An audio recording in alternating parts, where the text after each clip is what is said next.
के लिए ये 7 निवेश विकल्प जो आपके भविष्य को बनाएंगे सुरक्षित। नमस्कार, मैं दिव्या, स्वागत है आपका आज के इस वीडियो में। आजकल की महिलाएं न केवल अपने करियर और परिवार को संभाल रही हैं, बल्कि अपने वित्तीय स्थिति को भी मजबूत बनाने के लिए भी ध्यान दे रही हैं। पहले महिलाएं आर्थिक तौर पर इतनी एक्टिव नहीं होती थी, लेकिन आज के समय में जरूरी है कि वे अपने भविष्य को सुरक्षित करने के लिए आर्थिक तौर पर भी योजना बनाएं। महिलाओं का फाइनेंशियल इंडिपेंडेंस हासिल करना एक महत्वपूर्ण कदम है और इसके लिए सिर्फ पैसे कमाना ही नहीं, बल्कि उसे सही तरीके से निवेश करना भी जरूरी है।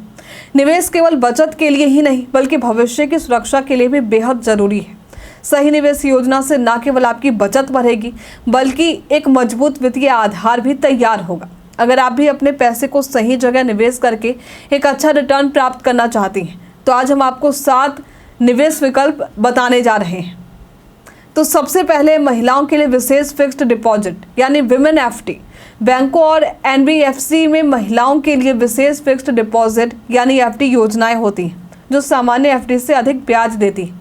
कई बैंक महिलाओं को 0.25% तक ज़्यादा ब्याज प्रदान करती हैं। यदि आप बिना किसी जोखिम के अपना पैसा बढ़ाना चाहते हैं, तो ये एक बेहतरीन विकल्प हो सकता है। अब बात करते हैं सुकन्या समृद्धि योजना की। तो बेटियों के लिए सुकन्या समृद्धि योजना में निवेश करना एक स्मार्ट कदम हो सकता है। ये सरकारी योजना बेटियों की शिक्षा और शादी के लिए डिज़ाइन की गई है। इसमें अच्छा ब्याज मिलता है और टैक्स बेनिफिट्स भी मिलते हैं, जो इसे एक आदर्श विकल्प बनाता है। अब है पब्लिक प्रोविडेंट फंड यानी पीपीएफ। पीपीएफ महिलाओं के लिए एक सुरक्षित और भरोसेमंद निवेश विकल्प है।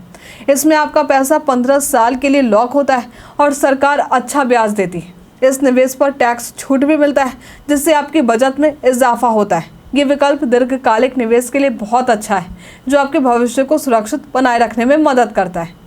अब है म्यूचुअल फंड SIP। अगर आप उच्च रिटर्न की तलाश में और लंबी अवधि के लिए निवेश करने में सक्षम हैं, तो म्यूचुअल फंड में SIP यानी सिस्टमेटिक इन्वेस्टमेंट प्लान एक अच्छा विकल्प हो सकता है। इसमें आप हर महीने थोड़ी थोड़ी राशि निवेश कर सकते हैं और समय के साथ अच्छा रिटर्न प्राप्त कर सकती हैं। ये एक अच्छा तरीका है, खासकर यदि आपको निवेश में समय और रिस्क को संतुलित करना है तो। अब रिटायरमेंट के लिए NPS। अगर आप अपने रिटायरमेंट के लिए निवेश करना चाहती हैं, तो नेशनल पेंशन स्कीम यानी NPS एक बेहतरीन विकल्प हो सकता है।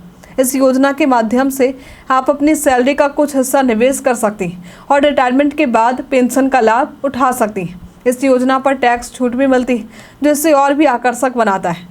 अब बात करते हैं स्टॉक मार्केट की। तो यदि आप थोड़ी रिस्क लेने के लिए तैयार हैं और स्टॉक मार्केट को समझती हैं, तो इस क्षेत्र में निवेश करना एक अच्छा निर्णय हो सकता है। हालांकि आपको यहाँ सावधानी बरतने की ज़रूरत है, क्योंकि ये जोखिमपूर्ण भी हो सकता है। आप SIP के माध्यम से इक्विटी म्यूचुअल फंड्स में निवेश करके लॉन्ग टर्म में अच्छा रिटर्न प्राप्त कर सकती हैं। अब है गोल्ड निवेश। गोल्ड हमेशा महिलाओं के लिए एक आकर्षक निवेश विकल्प रहा है, लेकिन अब डिजिटल गोल्ड ETF और सॉवरेन गोल्ड बॉन्ड यानी SGB जैसे विकल्प ज़्यादा लोकप्रिय हो गए। ये विकल्प फिजिकल गोल्ड की तुलना में ज़्यादा सुविधाजनक है, क्योंकि इसमें स्टोरेज की चिंता नहीं होती और सोने की कीमतों में वृद्धि के साथ अच्छा रिटर्न भी मिल सकता है। तो महिलाओं के लिए निवेश करना केवल एक बचत तक सीमित नहीं है, बल्कि ये फाइनेंशियल इंडिपेंडेंस और सुरक्षा के लिए भी एक महत्वपूर्ण कदम है। सही निवेश योजना को अपनाकर आप न केवल अपनी वित्तीय स्थिति को मजबूत बना सकती हैं, बल्कि अपने परिवार के भविष्य को भी सुरक्षित कर सकती हैं। हालांकि किसी भी निवेश से पहले एक वित्तीय विशेषज्ञ से परामर्श करना ज़्यादा बेहतर होगा। तो आज के लिए फिलहाल इतना ही। क्या आप महिलाओं के इन 7 निवेश योजना के बारे में जानती थी? हमें कमेंट में लिखकर ज़रूर बताइए। हमारे साथ बने रहने के लिए आपका धन्यवाद।